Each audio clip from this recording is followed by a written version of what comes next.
Hello my friends and welcome to another episode of Inside Out Electronics. Today we have another repair video. Too many things breaking lately.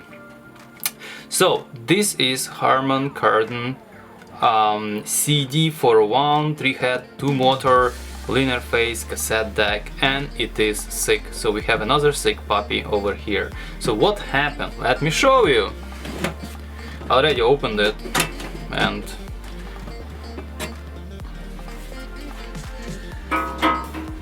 alright, yes, look at this beast, and it has many capacitors. The people who I also want to mention that this guy is circa 1982. When you have many capacitors and such a respectful age, many things can happen, and they did. Take a look at those pictures. There are many capacitors in this device which are of a good brand. For example, TK and Nichicon, Rubicon and Crappicon. So there are a few Crappicon capacitors, and let me again show you. Take a look at those photos that I captured. I try to do some videos, but it'll be really hard in this particular scenario, but I'll show you those Crappicon capacitors right here. Alright, so these are TK. I don't remember exact abbreviation, but those are clearly Japanese capacitors, good ones. This one are Nichicons. These light blue ones are Rubicons, and these kind of blue-ish are probably Crappicons. First of all, they don't have any label, and most of them are cropped out. So how I discovered this problem? I noticed that this deck was not able to bias any tape. Then recording level was shit. Then stuff started happening in random, and I started feeling like I couldn't really adjust anything. So I was like, what the hell is going on? I started looking inside and started looking like wires, tried to clean up things, and then I noticed that. Yes, this thing is getting green dead, and the only possible solution is to replace all those freaking capacitors which have green flags. And I'm wrong. All of them, all capacitors which are of this blue color, which are not Rubicons, not TK, and not Nichicons. So they're gonna go. And because I was a little bit proactive and quickly order capacitors, I have a replacement. So I have two sets of capacitors. So one is 10 microfarad 16 volt, and they are Nichicon whatever brand, UKT brand. Those are, I think, decent capacitors. And these are a 1 microfarad 50 volt, and they are UFW. I think those are pretty decent capacitors as well. They were inexpensive in comparison to shipping. They were pretty much as much, all those 25 each capacitors, as much as shipping. So I think they are pretty good. It says actually made in Malaysia, not Japan. Well, doesn't matter, as long as they're gonna work. So this is what I'm gonna do. I'm gonna quickly, I'm gonna replace each of those blue capacitors one by one, and cleaning up also the board when it's necessary. I'm gonna prepare some cleaning solution as well. So yes, we're gonna have some soldering job to do. We're gonna replace each of those blue capacitors, and I think there are plenty of them. I think like 11 or 12 of 10 microfarad and about a 9 of 1 microfarad 50 volt. So yeah, other capacitors seem to be in good nick, so I don't want to do extra job in replacing like all possible capacitors. Like I don't think it's necessary. If other capacitors start to leak, I would just go and do that. But so far they are good. So those capacitors only crapping out, and I'm gonna take some of the capacitors which didn't leak, I'm gonna measure the ESR, and then I'm gonna measure ESR of the capacitors which actually leaked, just to understand, like, you know, what happened. But it doesn't really matter. Capacitor which is leaking is pretty much that capacitor. It doesn't matter what its ESR is. So, and also I'm gonna clean up. For cleaning up, I'm gonna prepare a solution which is gonna be isopropyl alcohol, distilled water, and maybe a little drop of ammonia, just to create a alkalytic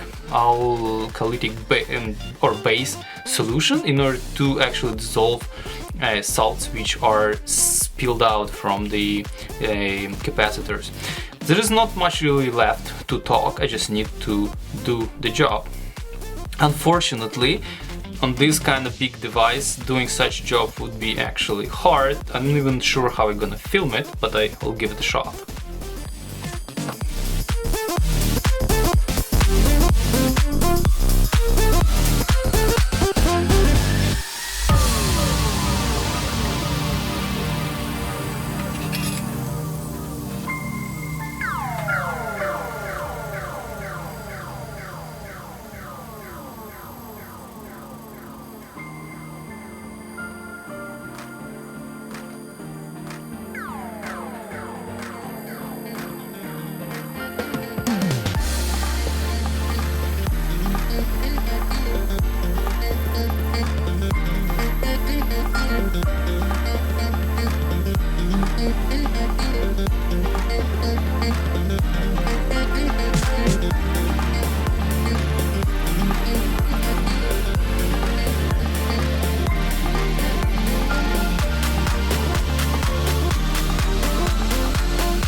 Alright guys, here are all 20 capacitors I pulled out of from the deck. So those are 10 microfarads, 16 volts. As you see, some of them in really crappy conditions.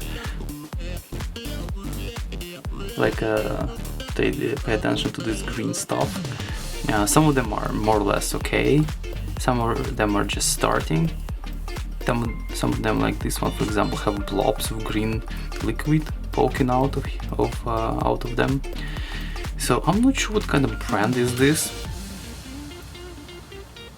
It doesn't say like brand name, Rubicon, Nichicon or whatever, so it doesn't have country of origin. So yeah, I don't know what to do and what to guess. I guess the only thing I can do is just clean up the board and replace all those crappy capacitors. I call them crappy cons. So I have prepared this little pill jar of whatever stuff. I prepared the cleaning solution. So this is 10 ml water, 10 ml of isopropyl alcohol 70%, and half a milliliter of ammonia. The reason I decided to add a little bit of ammonia is to make sure that ammonia will neutralize the acidity of the electrolyte here. Okay, for example, I'm gonna try first with this particular point over here. I'm gonna zoom in a little bit. You see it's a bit dirty, so yeah, I'm gonna start here. I'm gonna clean up this with cotton swab first, and then I will try to use, at the same time I'll be try to dab whatever gonna seep through those little holes, and try to isolate cleaning area as much as possible to localize it, just to make sure this crud is not gonna spread everywhere.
Alright, here's the back side of the board, and let's go over it, clean up all necessary spots, and also double check for extra corrosion.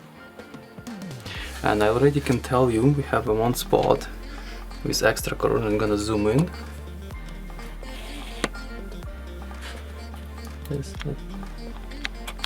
So here we are, here's the place where the more corrosion happens, so all this crop needed to be cleaned up. As you see, the traces become a little bit kind of discolored, like blackened, so that all has to be nicely cleaned up. That's probably the worst case I have. Everything else look pretty good, so this is the worst one.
So alright guys, I had a chance to assemble this unit together. After I replaced the capacitors, I would like to try what happened, if it fixed my problem. For this, I prepared this tape. So this is 120 minute stock tape from duplication.ca. This is pretty much brand new. I think they claim that this tape is similar to bus FEEF or something to this extent. So this is supposed to be relatively decent tape. It has yellow leader. I like it. Yeah, so give it a try. It's a brand new.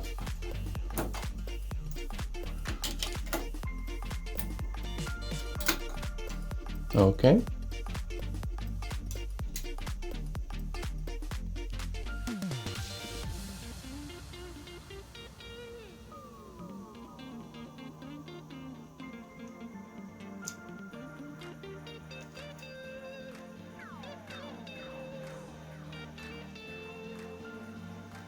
Okay, so we have our bias tone over here.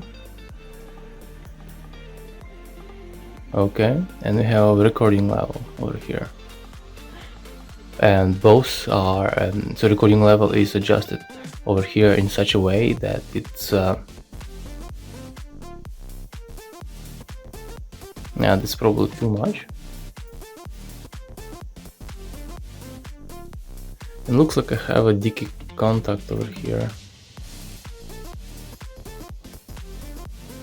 Okay, so this is how it looks. This is when you monitor the source of record level and the bias. Okay, now let's try to record something. And gonna do monitor from the tape. So here's the bias level. As you see, let's try to fine-tune the bias.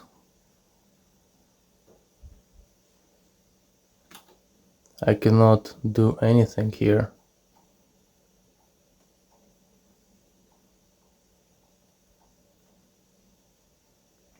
Okay, let's try to fine-tune the recording level. Well, it's already maxed out. So those left and right recording calibration potentiometers are already maxed out, so I won't be able to get it to zero no matter what I can do. So looks like my problem is still exists. I cannot bias the tape. I cannot set the proper recording level. So I'm not sure what's the issue over here. I did not replace every possible capacitors. I just replaced leaked capacitors, but unfortunately that didn't fix the problem. So potentially I am not fixing the right problem. So from here I'm probably gonna, instead of replacing blankly replace capacitors, well, given all leaked capacitor has to be replaced no matter what, I'm gonna just try to trace the signal from the source, in this case bias signal generator or record level signal generator, all the way to the recording head, and see where the signal is getting lost. If there is a problem with playback, for example, signal is recorded properly but playback is shit, I can first of all double check it on different DAC. Secondly, I can compare the playback with a recording levels, and based on that I can make my conclusions. But I noticed that actually playback is fine if I take a tape record, like studio recorded tape, or a regular like album tape, and it actually plays fine on this deck. So the problem probably somewhere else.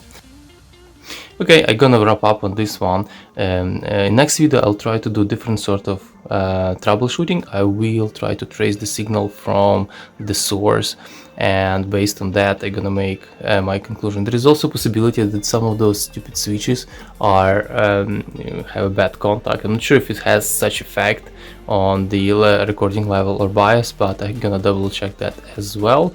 I'd like to also double check head azimuth alignment, make sure that is okay, but I think it's okay, but I'm gonna double check that as well. And this is probably going to be another video because it's already a lot of work, and this video is actually quite long. So thank you guys for watching, and see you next time.